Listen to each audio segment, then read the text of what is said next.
Press the bell icon on the YouTube app and never miss another update.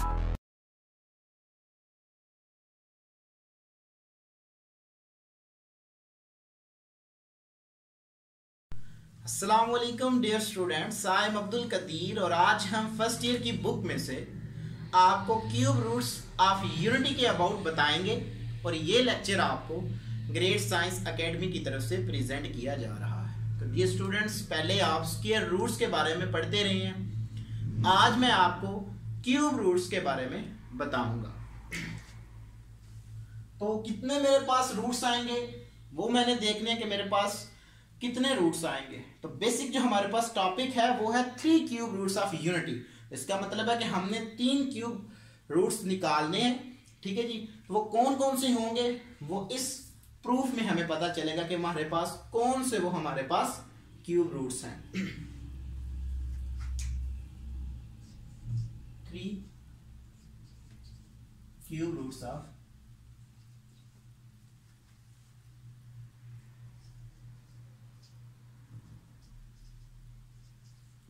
Unity.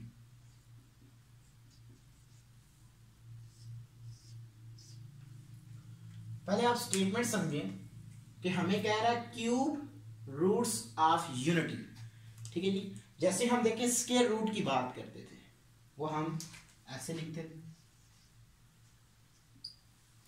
ठीक है जी। अब उसने कहा है क्यूब रूट्स ऑफ यूनिटी, तो इसका मतलब है कि जब भी यहां पे इंडेक्स कोई नहीं होता तो हम उसको स्क्वायर बोलते हैं। तो अगर यहां पे मैं 3 लगा दूं तो इसका मतलब है कि ये वाली जो टर्म है ये मेरे पास क्यूब रूट्स ऑफ यूनिटी है। तो इसी को मैं प्रूव करूंगा कि इसमें हमारे पास 3 क्यूब रूट्स आते हैं। वो कौन कौन से आते हैं वो देखते हैं। Let cube roots of unity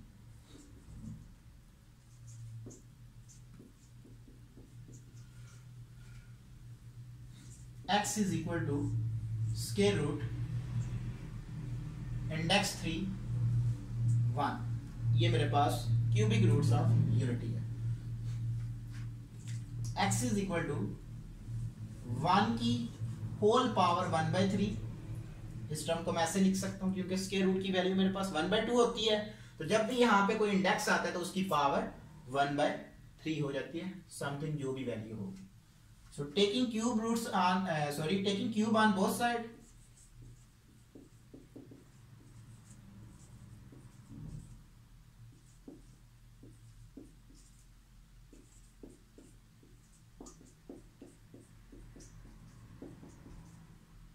three से कैंसिल हो, x cube is equal to 1 को उठा के इधर ले आए, x cube minus 1 is equal to 0। तो यहाँ पे 3 की जितनी मर्जी n टाइम भी पावर बढ़ा दे तो वो 1 ही रहता है। अगर यहाँ पे मैं 3 लगा दूं तो मेरे पास फार्मूला बन जाएगा x minus 1 into x square plus x plus 1 is equal to 0। इसको अलग अलग इक्वल टू 0 रखें। x minus 1 is equal to 0 and x square plus x plus 1 is equal to 0। तो एक मेरे पास रूट्स आ गया x इज इक्वल टू 1। तो ये मेरे पास एक क्वाड्रेटिक इक्वेशन है। इसके पेयर तो पॉसिबल नहीं है, तो मैं इसके ऊपर क्वाड्रेटिक फार्मूला यूज करूंगा। a भी मेरे पास 1 है, b भी 1 है, c भी 1 है।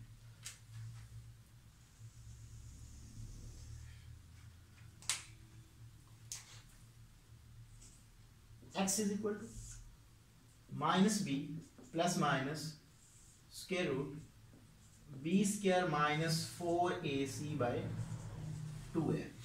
या वैल्यू पुट कर दे, -1 plus minus square root 1 square minus 4 into 1 into 1/2 into 1। x is equal to -1 plus minus square root 1 minus 4/2। x is equal to -1 plus minus square root -3/2। तो इस टर्म को मैं ऐसे लिख लेता हूं क्योंकि ये हमारे पास माइनस के रूट यानी कि इसको मैं इस तरह का लिखूं -1, ये मेरे पास इक्वल होता है आयोटा फॉर्म में, क्योंकि ये हमारे पास कॉम्प्लेक्स फॉर्म होती है। तो -1 प्लस माइनस के रूट 3 आयोटा बाय 2। तो यहाँ पे हमारे पास 3 क्यूब रूट्स ऑफ यूनिटी आ गए। तो इनको मैं एक न्यू नाम दे देता हूं ओमेगा का, ठीक है जी। तो ये वाला सारी जो टर्म है ये मेरे पास आयोटा फॉर्म में आ गया, तो इसको मैं कॉम्प्लेक्स नंबर भी बोल सकता हूं। These roots are also called a complex number because, क्योंकि जब भी कोई हमारे पास आयोटा आ जाता है तो हम ये बोलते हैं कि ये हमारे पास कॉम्प्लेक्स नंबर होता है। तो इसको मैं कुछ इस फॉर्म में लिख लेता हूं, x is equal to -1 plus के रूट 3 आयोटा बाय 2। ये मेरे पास दूसरा रूट्स होगा। तीसरा रूट्स मेरे पास आएगा -1 माइनस के रूट 3 आयोटा बाय 2। तो ये मेरे पास क्यूबिक रूट्स ऑफ यूनिटी आ। तो इन्हीं की मदद से मैं क्या करूंगा, आगे वाले क्वेश्चन सॉल्व करूंगा। तो डियर स्टूडेंट्स, अगर यहां पे मैं इनको एक नेम दे दूं ओमेगा का, omega is equal to 1 plus के रूट 3 आयोटा बाय 2, और सेकंड नेम दे देता हूं omega square is equal to -1 minus के रूट 3 आयोटा बाय 2। तो ये जरूरी नहीं है कि हमारे पास ये ओमेगा की इक्वल है और ये ओमेगा स्क्वायर की इक्वल है। आप कोई भी रख सकते हो, इसको इसके इक्वल रख लो, इसको इसके इक्वल रख लो, ये आपकी अपनी मर्जी है। क्योंकि आगे हमारे पास एक प्रॉपर्टी आएगी कि complex roots of unity square of the other, यानी कि ये इस फॉर्म में भी कन्वर्ट हो सकती है और ये इस फॉर्म में भी कन्वर्ट हो सकती है। तो वो प्रॉपर्टी हम नेक्स्ट लेक्चर में डिस्कस करेंगे। और ये जो है आज मैंने आपको बताया कि क्यूबिक रूट्स ऑफ यूनिटी क्या होती हैं, और ये आपको ग्रेट साइंस एकेडमी की तरफ से लेक्चर प्रेजेंट किया गया। Thank you for watching us. अल्लाह हाफ़िज़।